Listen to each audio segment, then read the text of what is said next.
May 11th, 1980. FBI raids a house in Rockville Center, Long Island. Karen Hill is in the bathroom. $60,000 worth of cocaine in her hands. Henry is shouting from downstairs. She can hear agents breaking through the doors, and she flushes it all, every gram, down the toilet, destroying evidence, saving herself and her husband from an extra 10 years. This wasn't panic, this was participation. Karen Hill wasn't a victim trapped in a nightmare. She was a woman who knew exactly what her husband did, chose to stay, and actively helped him do it. Goodfellas shows her as the reluctant mob wife. Lorraine Bracco's Karen grows gradually horrified by Henry's crimes. But that's Hollywood. The real Karen Hill knew about the murders.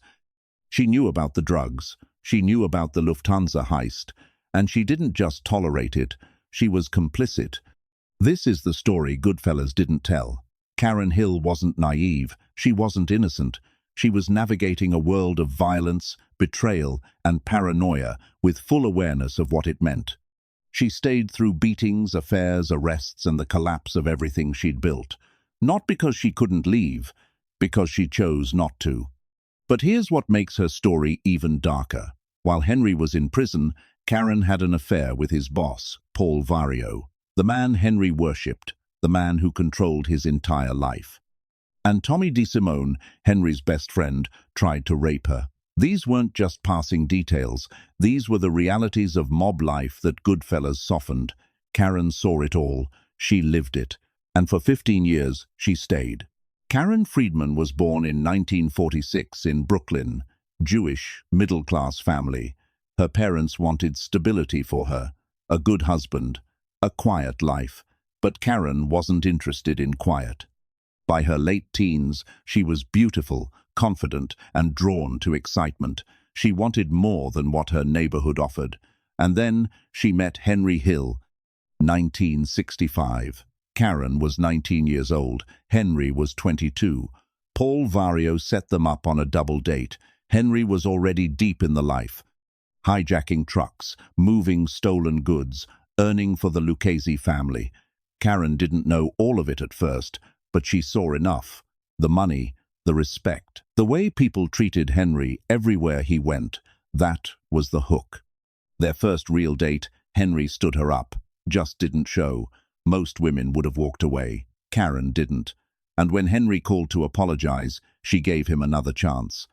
That pattern, ignoring red flags because of what he represented, that defined their entire relationship. Within months, they were serious.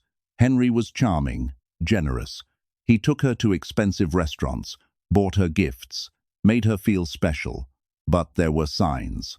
The late nights. The cash with no explanation.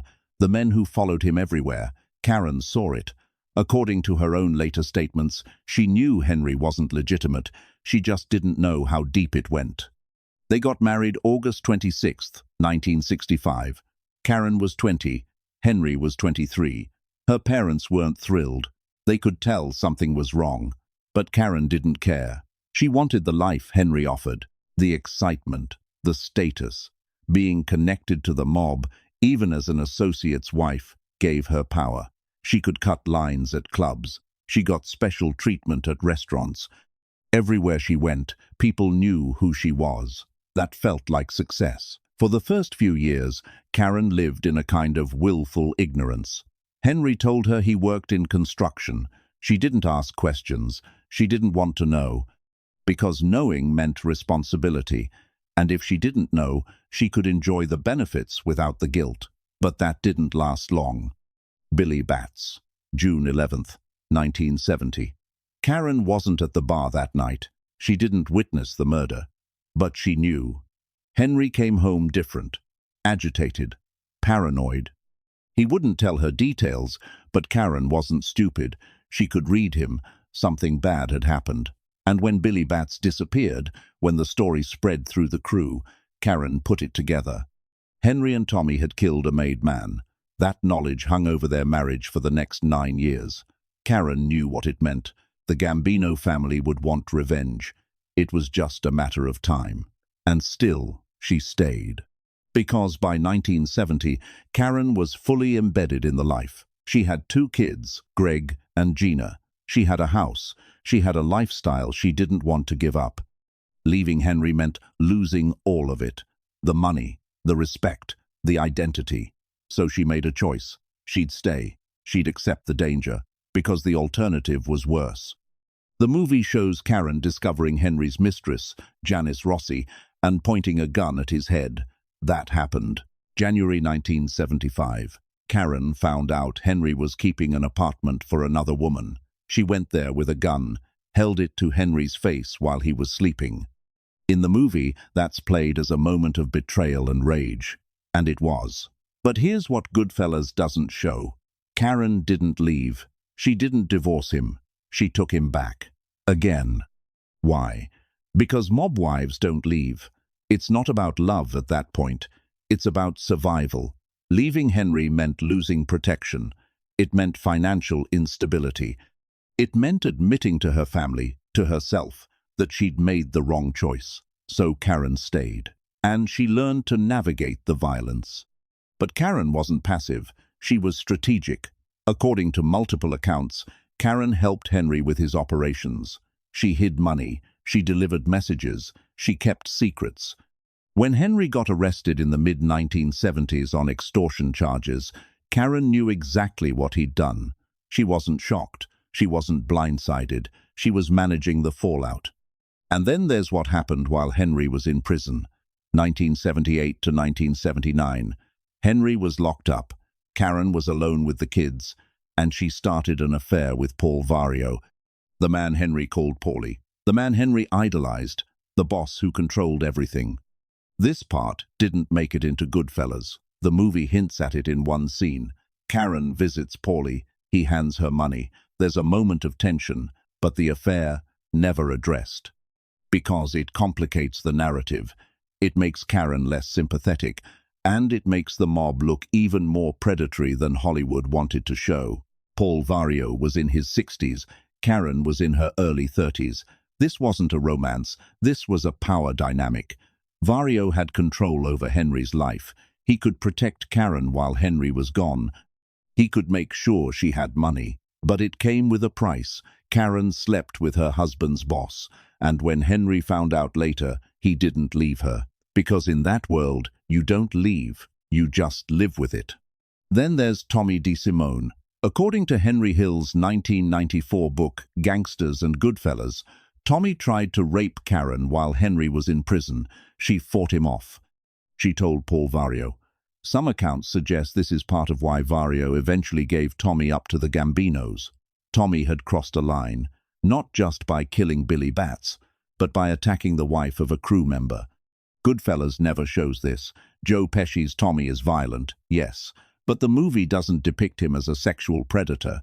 That's a sanitization. The real Tommy DeSimone was worse than the film portrayed. And Karen lived through that. She survived an attempted rape by one of the most dangerous men in Brooklyn, and she stayed in that world. Because Karen had learned something by then, she was in too deep to leave. She knew about murders. She knew about the Lufthansa heist. In December 1978, Jimmy Burke and his crew stole $5 million in cash and $875,000 in jewelry from the Lufthansa cargo terminal at JFK. Henry was involved. Not in the actual heist, but in the planning, in moving the stolen goods. Karen knew. She knew Henry was meeting with Jimmy. She knew money was coming in. She knew the FBI was circling. And when Jimmy started killing everyone connected to the heist, Karen understood what that meant. Her husband could be next. Paranoia became her reality. Henry started using cocaine heavily, 1979, 1980. He was dealing, he was using, he was spiraling, and Karen was right there with him. She helped him package drugs. She helped him deliver them. In the famous helicopter scene in Goodfellas, Karen is flushing cocaine down the toilet while the FBI raids the house. That happened. Karen Friedman Hill, a middle-class Jewish girl from Brooklyn, was standing in her bathroom destroying $60,000 worth of evidence to protect her drug-dealing mobster husband. That's complicity. That's not victimhood. The FBI arrested them both on May 11th, 1980. Henry and Karen Hill, both charged with narcotics trafficking, cocaine, possession with intent to distribute, conspiracy. They were looking at 25 years. Henry flipped almost immediately. He knew Jimmy Burke was going to kill him. He knew the Lucchese family wouldn't protect him. He had no choice. So he made a deal. Full cooperation, witness protection, and Karen went with him. That's the part people don't talk about enough. Karen didn't have to enter witness protection. She could have divorced Henry. She could have stayed in New York with her family. The FBI would have protected her, but she chose to go. She chose to leave everything behind and disappear with a man who'd lied to her, cheated on her, endangered her, and destroyed their lives. Why? Fear, maybe. Henry testified against some of the most dangerous men in New York. The Lucchese family wanted him dead.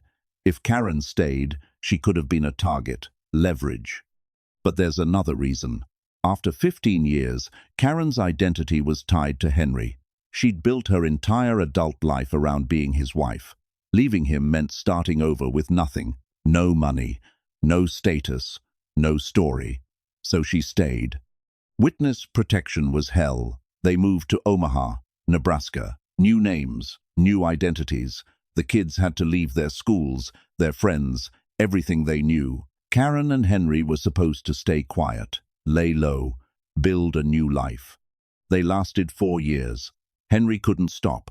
He got involved in illegal activity again, selling drugs, using drugs, getting arrested. In 1987, he was convicted of cocaine trafficking in Seattle. The FBI kicked him out of witness protection. Karen stayed with him through that too. But by 1990, Karen had had enough. She filed for divorce. 23 years of marriage, 15 years in the mob life, 8 years in witness protection, and she finally walked away.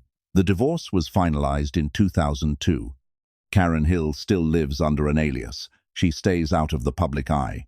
She's given a few interviews over the years, but mostly she's disappeared. Her kids, Greg and Gina, wrote a book in 2004 called On the Run, A Mafia Childhood. They describe what it was like growing up as Henry Hill's children, the fear, the secrecy, the constant moving. And they talk about their mother, how she tried to protect them, how she stayed strong even when everything was falling apart. But here's the question nobody wants to ask. Was Karen Hill complicit? The movie says no. Goodfellas presents Karen as a woman seduced by glamour, then trapped by circumstances. Lorraine Bracco's performance is brilliant. She shows Karen's slow realization of what Henry really is, the moment she discovers the guns, the moment she realizes they're all going to die, the terror in her face when Jimmy tries to kill her. It's sympathetic, it's tragic. But the real Karen knew. She knew Henry was a criminal. She knew about Billy Bats. She knew about the Lufthansa heist. She helped Henry with his drug operation. She flushed cocaine down the toilet to destroy evidence. She benefited financially from every crime Henry committed. She wore the jewelry. She spent the cash. She lived in the houses. That's not innocence. That's participation. Now, does that make her evil? No, it makes her human. Karen was a woman making survival decisions in a world where the rules were violence, loyalty, and money. She wasn't a gangster. She didn't kill anyone, but she enabled the system, and she chose every single day for 15 years to stay in it. The argument in her defense is this: Karen didn't have real choices. Leaving Henry meant risking her life. It meant losing her kids' financial security. It meant admitting failure. In the mob world, wives don't just leave. It's not safe. So Karen stayed because staying was survival. But the counter-argument is this: Karen had options. Plenty of mob wives left. Some divorced quietly. Some cooperated with the FBI. Some took their kids and disappeared. It's hard. It's terrifying. But it's possible. Karen didn't leave because she didn't want to. She wanted the life, the money, the status. And by the time the danger outweighed the benefits, she was too deep. That's the complexity Goodfellas avoids. Karen Hill wasn't a villain, but she wasn't a victim either. She was a woman navigating a brutal world with intelligence, pragmatism, and complicity. She knew what Henry did, she knew the cost, and she stayed anyway. The most telling moment in her story isn't in the movie, it's in the interviews she gave later. When asked why she stayed, Karen said she loved the lifestyle, she loved the excitement, she loved being part of something dangerous. It wasn't just Henry she loved, it was the life itself. That honesty is rare. Most mob wives, when they get out, try to rewrite the story. They say they were controlled, they say they had no idea, they say they were victims, and maybe some were. But Karen? Karen admits it. She liked it. Until she didn't. And that's the darkest truth of all. Karen Hill wasn't forced into the mob life. She walked into it with her eyes open. She made a deal with herself. She'd accept the violence, the betrayal, the constant fear in exchange for money and status. And for 15 years, that deal held. Then it didn't. Henry Hill died in 2012, heart disease. He was 69 years old. By then, he was a minor celebrity. He did interviews. He appeared on talk shows. He sold his story over and over. He died broke, alone, estranged from his kids. Karen outlived him. She's still alive today, living under her witness protection alias. She doesn't do interviews anymore. She doesn't want to be found. Her kids are grown. They've moved on with their lives. And Karen is left with the weight of the choices she made. Goodfellas ends with Henry Hill in suburban hell. Witness protection. A nobody. His voiceover is bitter. I'm an average nobody. I get to live the rest of my life like a schnook. The implication is that he lost everything. But Karen lost more. She lost her identity. She lost 15 years of her life to a man who betrayed her repeatedly. She lost her safety, her family, her home, and she can never go back. She can never be Karen Friedman Hill again. She's whoever the FBI told her to be. That's the real cost of complicity. It's not just what you do, it's who you become. And once you cross that line, once you know too much, once you've participated, there's no going back. Karen Hill knew everything. She knew about the murders. She knew about the heists. She knew about the drugs. And she stayed. Not because she had to, because she chose to, until the choice was taken from her. That's the story Goodfellas didn't tell, and it's the one that matters most. Because in the end, Karen Hill wasn't Henry Hill's victim. She was his accomplice, and that's a much more complicated, much more human story than Hollywood wanted to show.